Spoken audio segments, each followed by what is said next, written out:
ನಮ್ಮ ಮೆಟ್ರೋ ನಿಲ್ದಾಣಗಳಲ್ಲಿ ನಂದಿನಿ ಬೂತ್ ಆಯಿತು. ಈಗ ಹೋಟೆಲ್ ಓಪನ್ ಮಾಡೋದಕ್ಕೆ ಪ್ಲಾನ್ ಮಾಡ್ಕೊಳ್ತಿದ್ದಾರಂತೆ. ಎಲ್ಲಿ ಓಪನ್ ಆಗುತ್ತೆ ಮತ್ತೆ ಏನು ಟೆಂಡರ್ ಇದು ಡೀಟೇಲ್ಸ್ ಇದೆ ನೋಡೋಣ. ಮೆಟ್ರೋ ನಿಲ್ದಾಣಗಳಲ್ಲಿ ಹೋಟೆಲ್ ಓಪನ್ಗೆ ಪ್ಲಾನ್. ಮೆಜೆಸ್ಟಿಕ್ ಮೆಟ್ರೋ ಸ್ಟೇಷನ್ನಲ್ಲಿ ಹೋಟೆಲ್ ತೆರೆಯಲು ಸಿದ್ಧತೆ. ನಮ್ಮ ಮೆಟ್ರೋಗಳಲ್ಲಿ ನಂದಿನಿ ಮಳಿಗೆಗಳ ಓಪನ್ಗೆ ಅವಕಾಶ ಸಿಕ್ಕ ಬೆನ್ನಲ್ಲೇ ಈಗ ಮತ್ತೊಂದು ಉದ್ಯಮಕ್ಕೆ ಅವಕಾಶ ಕೊಡಲು ಬಿಎಂಆರ್ಸಿಎಲ್ ಮುಂದಾಗಿದೆ.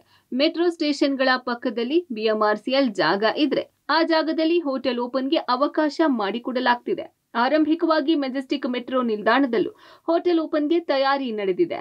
ನಂದಿನಿ ಬೂತ್ ಆಯಿತು. ಈಗ ನಮ್ಮ ಮೆಟ್ರೋ ಸ್ಟೇಷನ್ಗಳ ಪಕ್ಕದಲ್ಲಿ ಹೋಟೆಲ್ ಆರಂಭ ಮಾಡಲಿಕ್ಕೆ ಈಗ ಬಿಎಂಆರ್ಸಿಎಲ್ ಮುಂದಾಗಿರುವಂಥದ್ದು.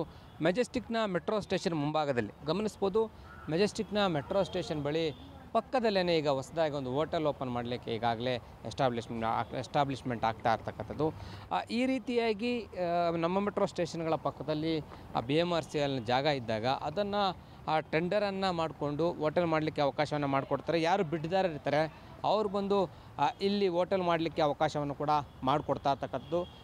ಮೆಜೆಸ್ಟಿಕ್ನ ಮೆಟ್ರೋ ಸ್ಟೇಷನ್ ಮುಂಭಾಗ ಈಗ ಇದು ಹೋಟೆಲ್ ಆರಂಭ ಆಗಲಿಕ್ಕೆ ಇನ್ನೇನು ಸಿದ್ಧತೆ ಆಗಿದೆ. ಈ ರೀತಿಯಾಗಿ ಮೆಟ್ರೋ ಸ್ಟೇಷನ್ನಲ್ಲಿ ಬರ್ತಕ್ಕಂಥ ಪ್ರಯಾಣಿಕರಿಗೆ ಒಂದು ಕಡೆ ನಂದಿನಿ ಬೂತ್ ಕೂಡ ಓಪನ್ ಮಾಡಿದ್ರು, ಮತ್ತೊಂದು ಕಡೆ ಈಗ ಹೋಟೆಲ್ಗಳನ್ನು ಓಪನ್ ಮಾಡಿ ಉದ್ಯಮಕ್ಕೂ ಕೂಡ ಪ್ರೋತ್ಸಾಹ ಕೊಡಲಿಕ್ಕೆ ಈಗ ಮುಂದಾಗ್ತಾ ಇರುವಂಥದ್ದು ಕಂಡು ಬರ್ತಾ ಇದೆ. ಬ್ಯುಸಿ ಲೈಫ್ ಮಧ್ಯೆ ಇರುವ ಬೆಂಗಳೂರಿಗರು, ಅದರಲ್ಲೂ ನಮ್ಮ ಮೆಟ್ರೋ ಪ್ರಯಾಣಿಕರು ಆರಾಮಾಗಿ ಸ್ಟೇಷನ್ ಪಕ್ಕದಲ್ಲೇ ಹೋಟೆಲ್ ಓಪನ್ ಆದ್ರೆ ಕಾಫಿ, ತಿಂಡಿ, ಚಹಾ ಸೇವನೆ ಮಾಡಬಹುದು. ಈ ಹಿಂದೆ ಬೈಯಪ್ಪನಹಳ್ಳಿ ಮೆಟ್ರೋ ಸ್ಟೇಷನ್ ಬಳಿ ಓಪನ್ ಆಗಿತ್ತು, ನಂತರ ಅದು ಕ್ಲೋಸ್ ಆಯಿತು. ಈಗ ನಮ್ಮ ಮೆಟ್ರೋದಲ್ಲಿ ಸ್ಟೇಷನ್ಗಳಲ್ಲಿ ಬಿಡ್ ಕರೆದು ಹೋಟೆಲ್ ಓಪನ್ಗೆ ಅವಕಾಶ ಮಾಡಿಕೊಡಲಾಗ್ತಿದೆಯಂತೆ. ಈ ಥರದ್ದೆಲ್ಲ ಇದ್ರದ್ದು ಟೆಂಡರ್ ಕರೆದಿರ್ತೀವಿ, ಅಂದರೆ ರಿಟೇಲ್ ಸ್ಪೇಸಸ್ಗೆ. ಸೊ ರಿಟೇಲ್ ಸ್ಪೇಸಸಲ್ಲಿ ಇರುವಂಥ ಜಾಗಗಳಲ್ಲಿ ಏನೇನು ಮಾಡ್ಬೋದು ಅಂತ ಇರ್ತದೆ. ಹಾಗಾಗಿ ಮೆಜೆಸ್ಟಿಕಲ್ಲೂ ಕೂಡ ಅವರು ಇರುವಂಥ ಒಂದು ನಮ್ಮ ಮೆಟ್ರೋ ಜಾಗದಲ್ಲಿ ಅವರು ಆಲ್ರೆಡಿ ಬಿಡ್ ಮಾಡಿದ್ದಾರೆ, ಅವರು ಕೆಲಸ ಶುರು ಮಾಡ್ತಾರೆ. ಒಂದು ದರ್ಶಿನಿ ಟೈಪ್ ಆಫ್ ರೆಸ್ಟೋರೆಂಟ್ಸ್ ಕುತ್ಕೊಳ್ಬೋದು, ಅಲ್ಲಿ ನಿಂತ್ಕೊಂಡು ತಿನ್ನುವಂಥ ಒಂದು ರೆಸ್ಟೋರೆಂಟ್ ಬರುತ್ತೆ ಅಲ್ಲಿ.